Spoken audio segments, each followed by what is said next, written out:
세상에서 가장 값진 것 세 가지가 있다고 하지요. 소금, 황금, 지금, 그런 이야기를 합니다. 세상에서 가장 값진 금 세 가지입니다. 이런 이야기 들으면 여러분 어떤 생각을 하세요? 그럴듯하다. 혹은 우스갯소리 하는구나. 이렇게 넘어가는 분들도 있을 겁니다. 그래, 맞아. 가장 값진 금 세 가지는 바로 그런 것이구나. 또 그렇게 인정하는 분도 있을 거예요. 톨스토이의 단편 소설 가운데 어떻게 살 것인가 라고 하는 그 소설에 이런 이야기가 있습니다. 우리는 돈이 가득 든 지갑을 잃어버리면 아까워한다. 그러나 어떤 생각이 떠오르거나 책에서 본 좋은 생각들, 우리가 살면서 기억해야 하는 생각들, 더 나은 세상을 만들 수 있는 생각들은 잃어버리고도 그런 사실조차 잊어버린다. 금, 은, 보화보다 더 값진 것임에도 불구하고 아까워하지 않는다. 이 이야기도 그래, 맞아, 우리가 그렇지, 좋은 교훈이다, 그렇게 이야기하지만 고지고대로 듣지는 않는 것 같아요. 금을 두고 금보다 귀한 것이 지혜다 라고 생각하는 사람이 과연 얼마나 될까 싶습니다. 오늘 말씀 중에 10절과 11절의 말씀이 이런 거죠. 너희가 은을 받지 말고 나의 훈계를 받으라. 정금보다 지식을 얻으라. 지혜는 진주보다 낫고 우리가 원하는 모든 것을 비교할 수 없다. 금, 은, 진주가 앞에 있습니다. 그래, 이것보다 지혜가 더 귀하지 하고 그것을 놔두고 지혜를 찾는 사람이 얼마나 될까 싶습니다. 앞서 말씀드렸던 이런 이야기들은 그래, 맞아, 그런 마음의 공감은 하지만 실제로 맞아, 그렇게 살아야지 하고 그렇게 받아들이는 사람은 많지 않을 것 같아요. 그래서 오늘 말씀 가운데 1절부터 4절 말씀이 그래서 그렇게 말씀하는 것 같다는 생각이 듭니다. 지혜가 부르지 아니하느냐, 명철이 소리를 높이지 아니하느냐, 그가 길가의 높은 것과 내거리에 서며 성문 곁 그리고 문 어기와 여러 출입하는 문에서 불러 이르되 사람들아, 내가 너희를 부르며 내가 인자들에게 소리를 높이느니라. 여기서 말하는 길가나 성문 곁 이런 곳은 다 사람들이 많이 다니는 곳이에요.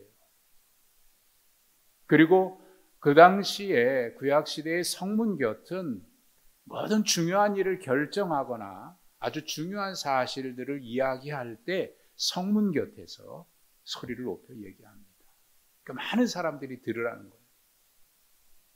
그들이 듣도록 소리를 높인다는 거예요. 왜 그럴까요? 앞서 말씀드린 대로 우리가 금은 보화 이런 것보다 더 귀한 것, 그것도 귀하지만 그것보다 더 귀한 것은 사실은 지혜다, 이렇게 얘기해도 그럴듯한데, 하지만 그것을 고지고대로 받아들이지 않는 것, 이게 사람들의 모습이지 않을까. 그래서 많은 사람들 앞에서 소리를 높여서 얘기합니다. 내 말을 들으라. 여러분, 자신을 설득할 수 있는 사람은 누굴까요? 아무리 귀한 말이라도 자신을 설득할 수 있는 사람은 자기 자신이랍니다. 무슨 얘기냐면, 아무리 귀한 말이라고 하더라도 내가 인정하고 그걸 받아들여야 귀한 것이지, 또 내가 그 말을 듣고 고치려고 해야 내가 바뀌는 것이지, 누군가가 아무리 좋은 이야기를 해도 내가 받아들이지 않으면 그것은 아무 의미가 없는 거예요. 그러니까 결국 자기를 설득할 수 있는 사람은 자기 자신이라는 겁니다. 그런데 인간의 어리석음은 어디에 있느냐면, 직접 고난을 당해보고 직접 어려움 겪어보고 다 잃어버리고 난 뒤에야 그래 맞아 그게 귀한 것이구나. 늦게 깨닫는다는 거예요. 일찍 깨달으면 좋은데 없어지고 난 뒤에 잃어버리고 난 뒤에 고난 겪고 난 뒤에 맞아 그때 그 말이 옳았는데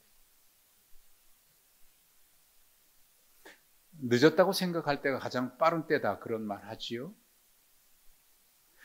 그래 이미 늦었으니까 포기하지 이제 해서 뭐 하나 그렇게 생각하는 사람도 있지만 그때라도 시작하는 것이 더 늦어지지 않는다는 거죠. 포기하지 말고 그래 한다는 거죠. 근데 요즘은 그렇게 말을 안 한답니다. 늦었다고 생각하는 때가 정말 늦었다. 여러분 아무리 좋은 말이라도 자기 자신을 설득할 수 있는 사람은 자기 자신이에요. 맞아 그 말이 그래. 내가 그렇게 살아갈 때 그 말이 귀한 것이고 그 교훈이 귀한 거지. 내가 인정하지 않고 받아들이지 않으면 아무 소용이 없다는 거. 잠언에는 지혜에 대한 이야기가 많이 나옵니다. 오늘 본문에서 특히 말씀하고 있는 것은 지혜가 마치 사람인 것처럼 의인화해서 지혜가 소리를 높이고 지혜가 말하고 지혜가 모든 사람 앞에서 큰 소리로 말한다 이렇게 얘기합니다. 지혜를 의인화해서 얘기해요. 또 창조 때 하나님께서 세상을 창조하실 때 지혜가 내가 그 곁에 있었다라고까지 잠언서에는 말씀하고 있어요. 그렇다고 보면 잠언에서 말하고 있는 지혜는 우리가 일반적으로 말할 때 지식이나 지혜나 뭐 그런 지혜를 말하는 것이 아니고 잠언에서 말씀하고 있는 지혜는 여호와 하나님을 대신하는 것으로 읽어도 틀리지 않습니다. 잠언서 전체의 주제를 저는 잠언 1장 7절로 봅니다. 여호와를 경외하는 것이 지혜의 근본이다. 지식의 근본이다. 그리고 오늘 본문 17절에 지혜에 대해서 이렇게 말씀하죠. 나를 사랑하는 자들이 나의 사랑을 잊고 나를 간절히 찾는 자가 나를 만날 것이다. 이 말씀과 거의 비슷한 말씀이 예레미야 29장 13절에 나와요. 너희가 온 마음으로 나를 찾고 찾으면 나를 만나리라.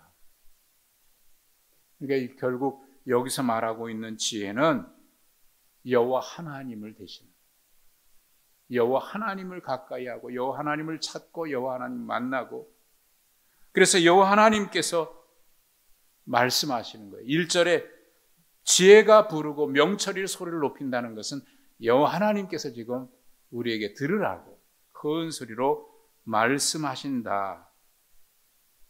그렇게 읽어도 되는 거죠. 그럼 하나님께서 우리에게 뭐라고 말씀하실까요? 참된 지혜를 얻는 것이 금은보화 무엇보다 낫다. 그럼 참된 지혜를 얻는 것은 과연 어떤 것일까? 어떻게 해야 얻을 수 있을까? 6절에 말씀합니다. 첫째는 너희는 들으라고 얘기합니다. 들으라. 성경에는 끊임없이 우리를 향해서 들으라고 말합니다. 여호와의 말씀을 들으라. 여호와의 말씀을 들으라. 너희는 가까이 와서 내 말을 들으라. 끊임없이 하나님의 말씀을 들으라고 얘기합니다. 여러분 우리가 살면서 무엇을 듣느냐가 매우 중요하죠. 무엇을 듣느냐에 따라서 살기도 하고 죽기도 하는 경우가 있습니다.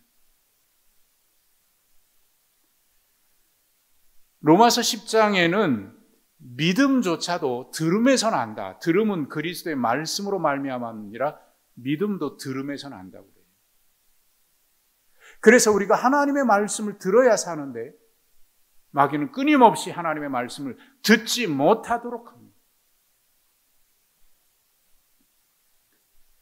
솔로몬이 하나님 앞에 기도해서 큰 복을 받았는데 솔로몬의 기도에는 이런 게 있어요. 역대하 1장에 보면 솔로몬이 이렇게 기도합니다. 하나님 내게 지혜를 주십시오라고 기도해요. 부귀와 영화와 권력도 구하지 아니하고 하나님 내게 지혜를 주십시오라고 기도해요. 이게 역대하 1장에 기록되어 있는 말씀이에요. 그런데 똑같은 기도를 열왕기상 3장 9절에는 이렇게 기도했습니다. 하나님 내게 듣는 마음을 주십시오라고 기도를 했어요. 분명히 같은 기도를 했을 텐데 역대하에는 왜 지혜로 얘기했고 열왕기상에는 듣는 마음이라고 했을까요? 결국 지혜는 하나님의 말씀을 듣는 것에서 난다는 거예요. 지혜라고 하는 것은 듣는 마음과 같다. 무엇을 듣느냐에 따라서 살기도 하고 죽기도 해요.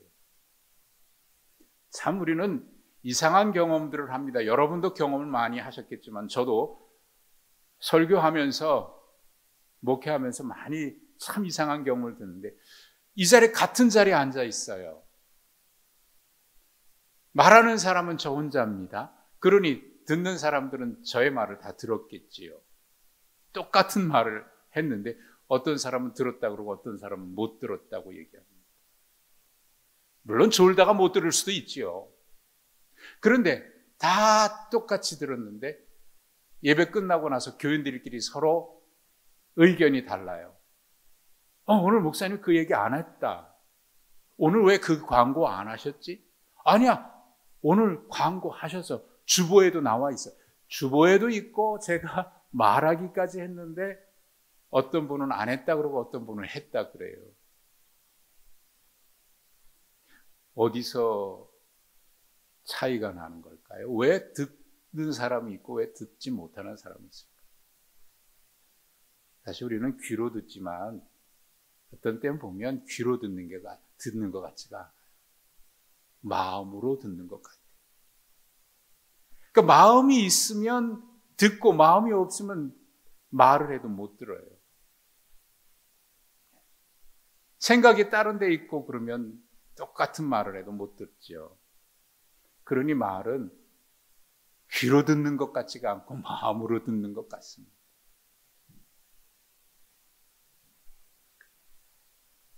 여호와를 경외하는 사람은 그 마음이 하나님께 있으니 하나님의 말씀을 잘 듣습니다. 하지만 여호와를 경외하지 않는 사람은 마음이 하나님께 없으니까 말씀을 아무리 들어도 들리질 않습니다.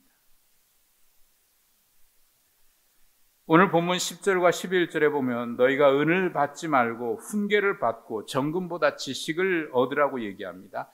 지혜는 진주보다 낫고 우리가 원하는 무엇보다 비교할 수 없다고, 그렇게 귀하다고 얘기합니다.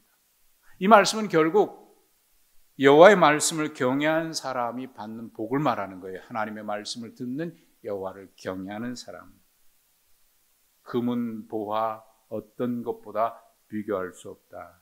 그래서 13절은 여호와를 경외하는 것을 이어서 얘기하죠. 어거스틴의 제자 가운데 알리피우스라고 하는 사람이 있습니다. 그도 어거스틴을 따라서 이단에 빠지기도 하고 했던 사람이에요.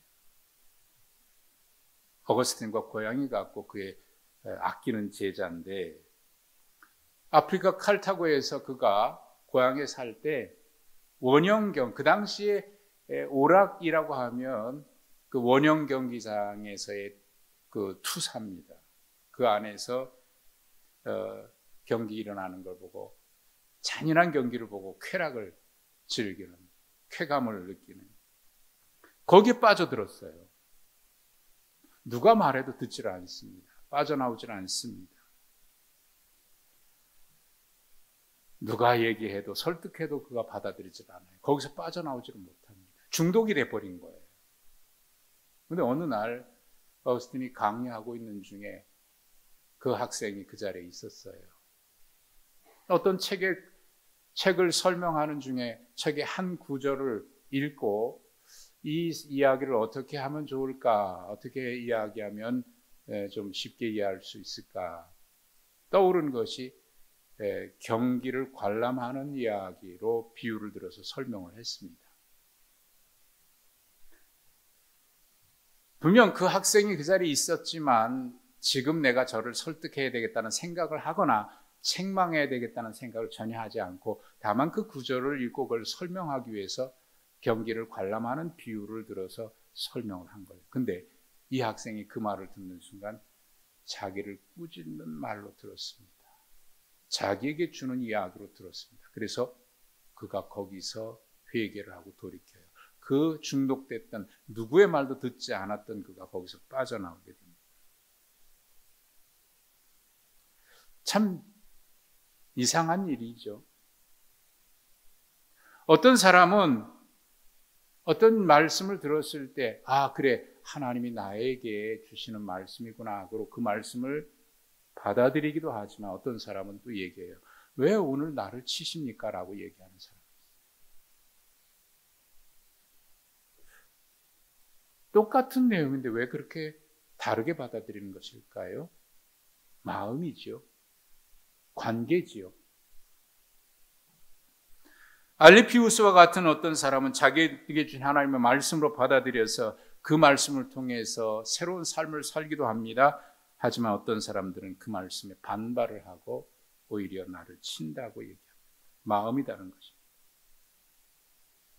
이 알리피우스가 얼마 뒤에는 그의 아버지가 세상에서 출세하는 것, 권력을 얻는 것을 가장 소원했기 때문에 그를 로마로 보내서 법률을 공부하게 시켜요.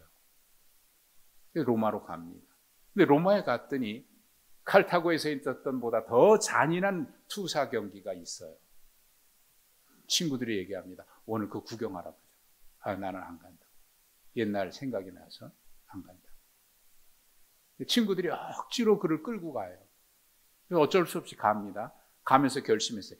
네가 나를 그 자리에 끌고 가더라도 나는 마음은 다른 곳에 있기 때문에 결코 그 자리에 빠져들지 않을 거다. 그럴 자신이 있었습니다. 그리고 그렇게 굳게 결심하고 그 자리에 갔어요. 가자 앉아 있는데 그 광중들이 흥분하기 시작하니까 막 소리를 지르죠. 그래, 나는 절대로 이거 안 본다. 눈을 꼭 감고 내가 이 자리에 있지만 내 마음은 이곳에 없어. 눈을 감고 있는데 흥분이 점점 도가 높아지니까 눈을 번쩍 떴어요.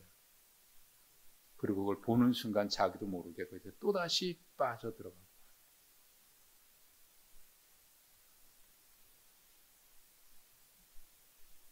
어거스틴의 참회록에 보면 그 순간을 이렇게 얘기했습니다. 그 고함 소리는 그의 귀로 들어가 그의 눈을 뜨게 했고 마침내 그의 영혼을 쳐 넘어뜨렸다.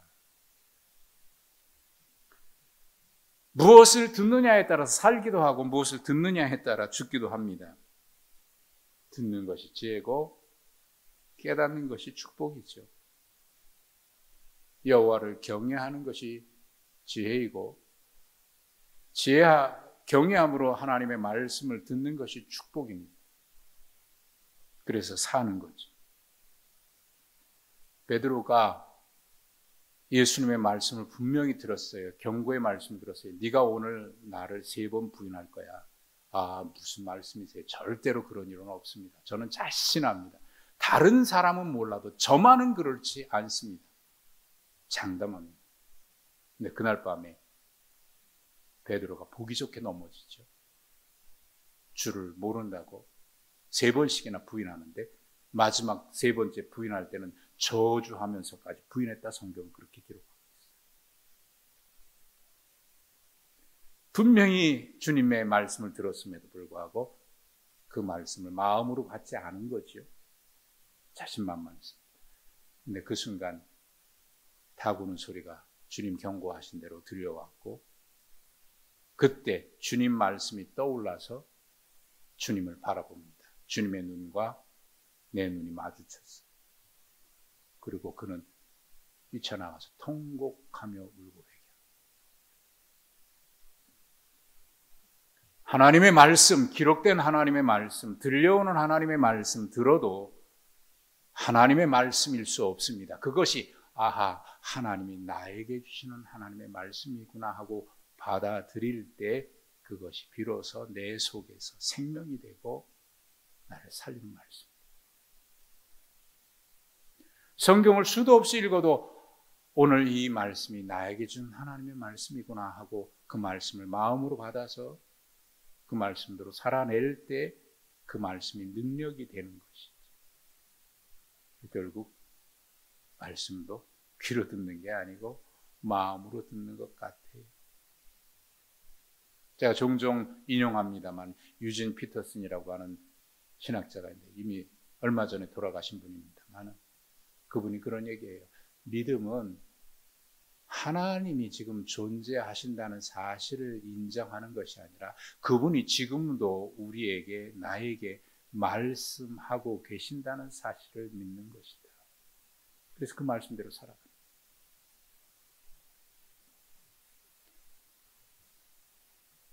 여호와의 말씀을 들으라. 지혜를 얻는 방법, 하나님의 말씀을 듣는 것. 둘째는 여호와를 사랑하고 가까이 하는 것이 지혜이고 축복이라고 말합니다. 17절에 나를 사랑하는 자들이 나의 사랑을 입고 나를 간절히 찾는 자가 나를 만날 것이니라. 간절히 찾고 가까이 하고 그분을 찾고 사랑하는 것. 하나님의 여호와를 가까이 한다는 것은 결국 그분을 가까이 할 뿐만 아니라 그분의 말씀을 듣고 사랑해서 그 말씀대로 살아가는 거죠. 여호와를 가까이 하는 것이 복입니다. 창세기 26장에 여러분들이 잘 아는 이야기가 기록이 되어 있습니다. 이삭의 이야기인데 이삭이 블레셋 땅에 거하면서 그 해에 100배나 축복을 얻었다. 그렇게 기록되어 있습니다. 우리는 그걸 참 사모합니다. 하나님 저에게도 이삭과 같이 100배의 축복을 주십시오. 100배의 축복을 주십시오. 그렇게 기도합니다. 하나님 이삭처럼 저에게도 100배의 축복을 주십시오. 저는 여러분이 그런 복을 받기를 저도 원합니다. 그런 복을 받기를 바랍니다. 그런데 왜 이삭이 그 100배의 축복을 얻었느냐가 중요한 거예요. 그 땅에 100배의 축복을 얻었는데 블레셋 사람들이 볼 때 이삭이 왜 축복을 받았는지 생각해 보니까 그 이유가 원인이 우물에 있다고 생각을 했습니다.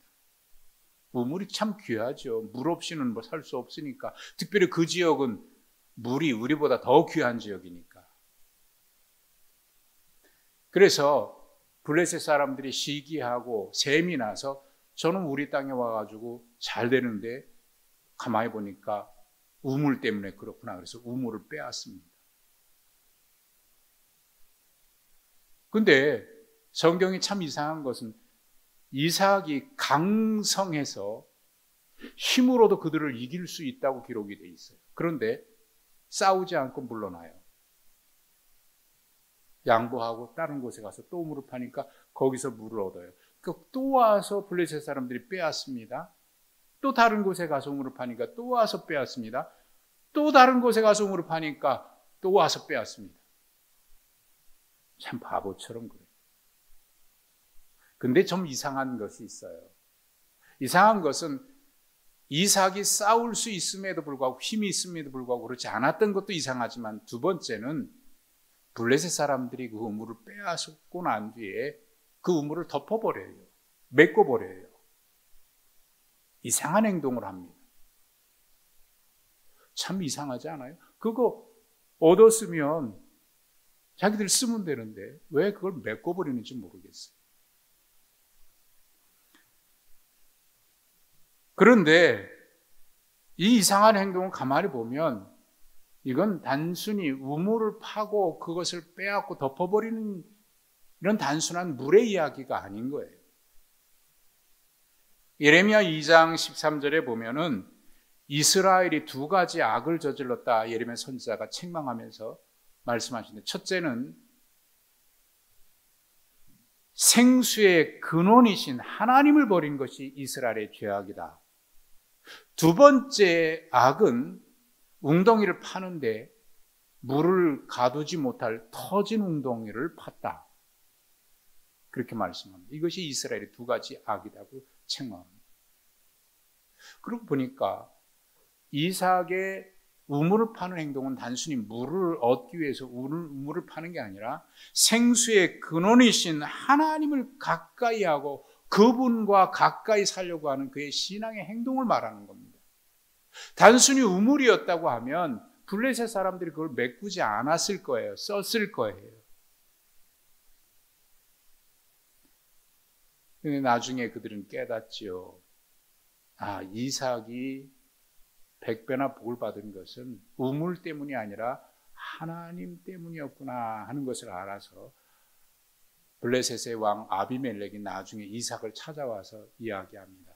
미안합니다. 우리를 용서해 주십시오. 사과하면서 이제 보니까 당신이 복받은 것은 하나님이 당신과 함께 계셨기 때문입니다. 당신은 하나님께 복받은 사람입니다. 라고 얘기해요. 자, 그러면 분명해졌죠? 우물 이야기가 아닌 겁니다. 단순히 물을 파는 이야기가 아닙니다. 그 우물을 빼앗는 이야기가 아닙니다. 이삭은 끊임없이 하나님을 추구했고 하나님을 가까이 했고 그 말씀대로 살려고 한 행동이 우물을 파는 이야기로 기록이 된 겁니다. 그러나 블레셋 사람들은 그걸 계속 메워버리죠. 그들은 하나님을 가까이 하지 않은 거죠. 여호와를 사랑하고 가까이 하는 것이 지혜이고 그것이 축복입니다. 세 번째는 지혜를 얻는 것, 참된 지혜를 얻는 것. 세 번째는 순종하는 것이 지혜고 축복이에요. 사울 왕의 이야기인데요. 사울 왕이 하나님께 버림받은 참 안타까운 이야기가 성경에 기록이 되어 있습니다. 그가 버림받은 이유는 성경에 분명히 기록되어 있는 사무엘상 15장 22절 23절에 분명히 이렇게 말씀하고 있습니다. 여호와께서 번제와 다른 제사를 그의 목소리를 청종하는 것을 좋아하신 것 같이 좋아하시겠나이까? 순종이 제사보다 낫고 듣는 것이 순양의 기름보다 나으니. 왕이 하나님의 말씀을 버렸으므로 하나님께서도 당신을 버리셨습니다. 그가 왕이 될 때는 하나님을 경외했기 때문이에요. 그런데 그가 왕이 되고 나니까 하나님을 멀리하기 시작합니다. 하나님 앞에 예배하겠다고 하는데 결국 예배하겠다고 하면서 그가 하나님의 말씀에 순종하지 않은 거예요. 하지 말라는 것을 하면서 하나님 앞에 예배하겠다고 얘기합니다. 그럴 때 선지자를 통해서 주신 말씀, 아무리 예배하고 제사를 드려도 하나님 받으실 만한 제물이라고 여러분이 생각해서 왕이 드렸을지라도 하나님 그 제물이나 제사보다 더 귀한 것이, 귀하게 여기시는 것이 있는데 당신이 하나님의 말씀에 순종하고 있느냐.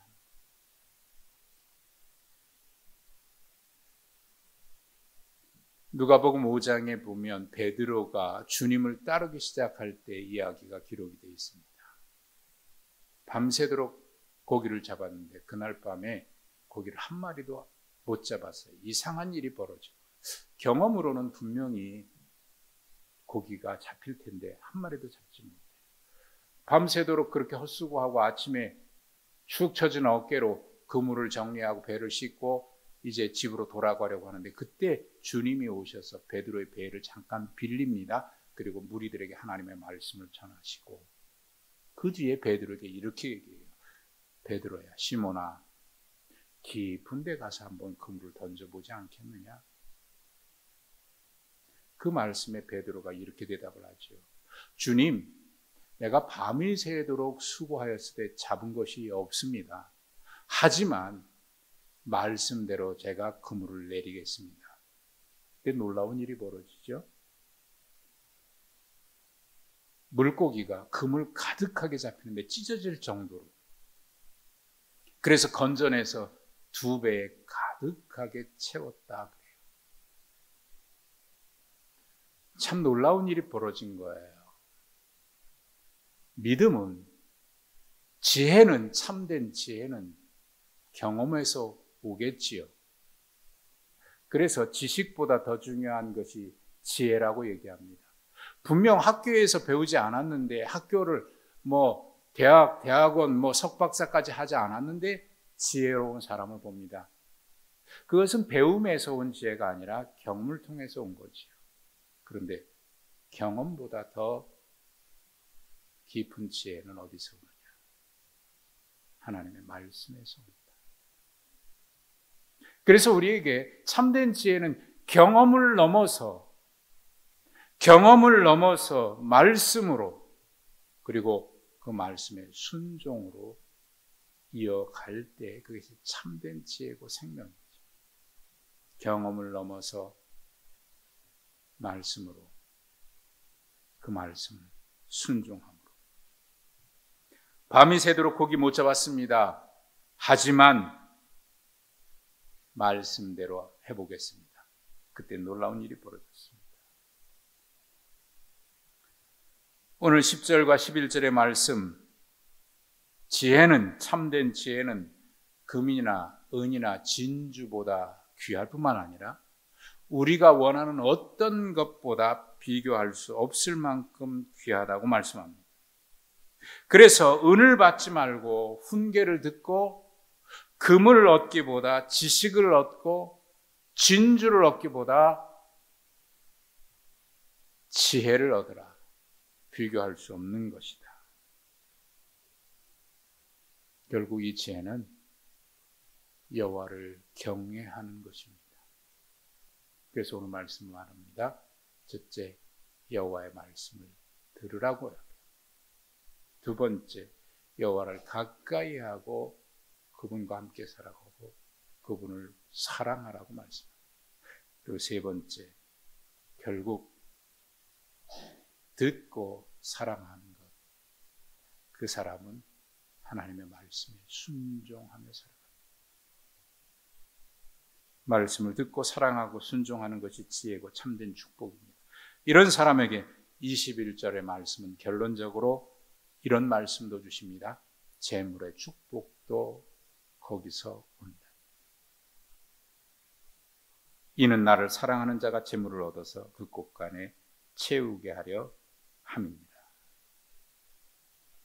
그러므로 우리가 구해야 하는 것은 금은 보화가 아니라 여호와를 가까이 하고 그분을 사랑하고 그분 말씀대로 살아가는 것, 이것은 이 세상에 우리가 원하는 어떤 것에 비교할 수 없는 가장 큰 지혜고 축복인 줄로 믿습니다.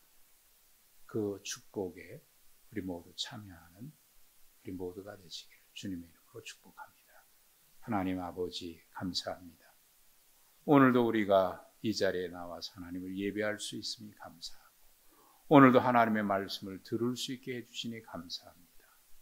하나님 귀로 들은 말씀 마음으로 새겨서 오늘도 주님을 가까이 하고 주님을 사랑함으로 그 말씀을 순종하여 30배, 60배, 100배 결실하는 축복을 누리게 하옵소서. 예수님의 이름으로 기도하옵나이다. 아멘.